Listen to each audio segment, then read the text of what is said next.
कल्पना कीजिए, एक शांत सा तटीय शहर, सुबह की हल्की ठंड, मछुआरों की नावें किनारे बंधी हुई, बच्चे स्कूल जाने की तैयारी में, और तभी धरती के नीचे से एक ऐसी दहाड़ उठती है जिसे न कान सुन पाते हैं और न आंखें देख पाती हैं, लेकिन पूरा अस्तित्व महसूस कर लेता है। समुद्र की सतह जैसे अचानक सांस लेना भूल जाती है, पानी पीछे हटने लगता है, मानो समंदर खुद किसी अदृश्य ताकत से डर गया हो। और यही वो पल होता है जब प्रकृति अपने सबसे खौफनाक हथियार को बाहर निकालती है। 11 मार्च 2011 को जापान ने पहली बार नहीं बल्कि सबसे क्रूर तरीके से जाना कि सुनामी कोई लहर नहीं बल्कि चलता फिरता विनाश होती है। यह पानी नहीं होता बल्कि लाखों टन वजनी दीवार होती है जो इंसानी सभ्यता को चुनौती देने आती है। उस दिन समुद्र से उठी करीब 50 फीट ऊंची पानी की दानवाकार दीवार ने जापान के उत्तर पूर्वी तट पर मौजूद हर नियम, हर गणना और हर भरोसे को तोड़ दिया। जिन दीवारों पर दशकों से विश्वास किया गया था, वे कुछ सेकंड में ऐसे ढह गईं जैसे रेत के खिलौने हों। कारें खिलौनों की तरह बहने लगीं, घरों की छतें सड़क बन गईं, सड़कें नदियों में बदल गईं और इंसान सिर्फ एक चीज बनकर रह गया, बेबस। 20,000 से ज्यादा जिंदगियां एक ही दिन में इतिहास बन गईं। फुकुशिमा जैसे हाईटेक न्यूक्लियर प्लांट तक असहाय नजर आए और पूरी दुनिया टीवी स्क्रीन पर यह सोचकर सन्न रह गई कि अगर तकनीक में सबसे आगे रहने वाला देश इतना टूट सकता है तो कोई भी सुरक्षित नहीं है। लेकिन असली कहानी तब शुरू हुई जब मलबा हटने लगा, जब जापान ने रोने के बजाय सवाल पूछना शुरू किया। सवाल यह नहीं था कि भूकंप क्यों आया, बल्कि यह था कि अगली बार जब समुद्र फिर गुस्सा होगा तो हम क्या करेंगे। और यहीं से जन्म हुआ एक ऐसे विचार का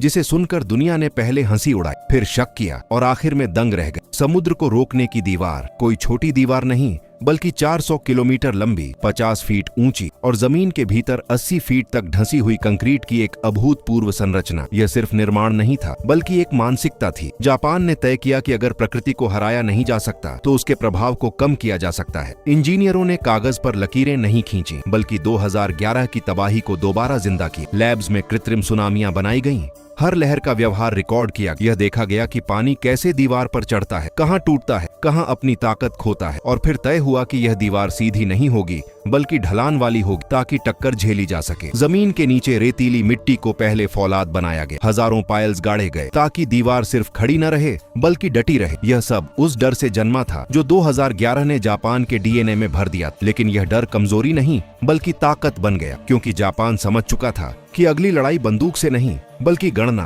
कंक्रीट और समय से लड़ी जाएगी। और यही वह बिंदु था जहां यह कहानी सिर्फ एक आपदा की नहीं बल्कि इंसानी जिद की कहानी बन गई। एक ऐसी जिद जिसने समुद्र को खुली चुनौती दी कि अगली बार जब तुम आओगे हम खाली हाथ नहीं होंगे। आपको वीडियो अच्छा लगे तो कमेंट में जय हिंद लिखना न भूलें। जब जापान ने 400 किलोमीटर लंबी सुनामी दीवार बनानी शुरू की तो असली लड़ाई समुद्र से नहीं बल्कि सवालों से थी, क्योंकि जैसे ही कंक्रीट के पहले ढांचे खड़े होने लगे वैसे ही विरोध की आवाजें भी उठने लगीं। मछुआरे बोले, यह दीवार हमारे समुद्र को हमसे छीन लेगी। पर्यावरण विशेषज्ञों ने चेतावनी दी कि इतनी विशाल संरचना समुद्री जीवन के प्राकृतिक प्रवाह को बिगाड़ सकती है। कुछ लोगों ने कहा कि यह पैसा बर्बाद करना है क्योंकि प्रकृति को कोई नहीं रोक सकता। लेकिन जापान के इंजीनियरों के पास भावनाओं से ज्यादा डेटा था। उनके पास कंप्यूटर सिमुलेशन थे जो दिखाते थे कि अगर दीवार न होती तो अगली सुनामी कितनी तबाही मचा सकती। उन्होंने साफ कहा कि यह दीवार समुद्र को हराने के लिए नहीं बल्कि समय खरीदने के लिए है, सिर्फ 5 से 10 मिनट का समय। लेकिन आपदा में यही मिनट हजारों जिंदगियों को बचा सकते हैं।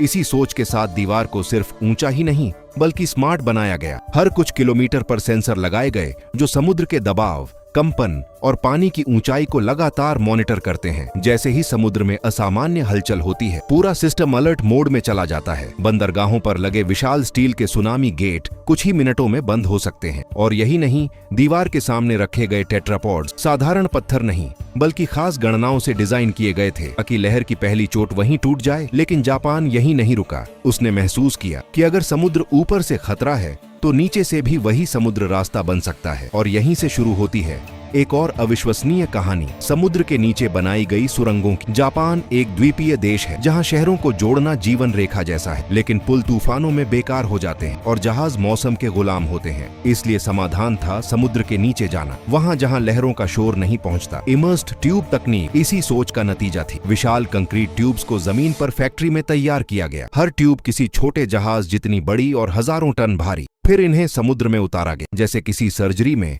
अंग प्रत्यारोपण किया जा रहा हो। समुद्र के तल में पहले से खोदी गई खाइयों में इन ट्यूब्स को मिलीमीटर की सटीकता से बैठाया गया, क्योंकि 1 इंच की भी गलती पूरी सुरंग को मौत का जाल बना सकती थी। सबसे खतरनाक काम था इन ट्यूब्स के जोड़, जहां एक छोटी सी दरार भी पानी को अंदर घुसने का न्योता दे सकती थी। इसलिए खास रबर सील, स्टील लॉक और प्रेशर टेस्ट किए गए। जब पूरी सुरंग जुड़ गई तो उसके ऊपर रेत और पत्थर की मोटी परत डाल दी गई ताकि वह समुद्र का ही हिस्सा बन जाए। बाहर से देखने पर कुछ भी नजर न आए, लेकिन अंदर से यह किसी साइंस फिक्शन फिल्म का सेट लगती है। तेज रफ्तार ट्रेनें, हाईवे और वेंटिलेशन सिस्टम जो हर सेकंड लाखों लीटर हवा अंदर भेजते हैं। ये सब इसलिए ताकि इंसान समुद्र के नीचे भी बिना डरे चल सके। और यहीं यह कहानी एक मोड़ लेती है, क्योंकि जापान समझ चुका था कि सुरक्षा सिर्फ दीवारों से नहीं आती, बल्कि बहुस्तरीय सोच से आती। ऊपर दीवार, बीच में अलर्ट सिस्टम और नीचे सुरक्षित रास्ते। यह एक ऐसा नेटवर्क था जो प्रकृति के हर संभावित वार का जवाब देने के लिए तैयार किया गया। और दुनिया पहली बार यह समझने लगी कि यह सिर्फ इंजीनियरिंग नहीं,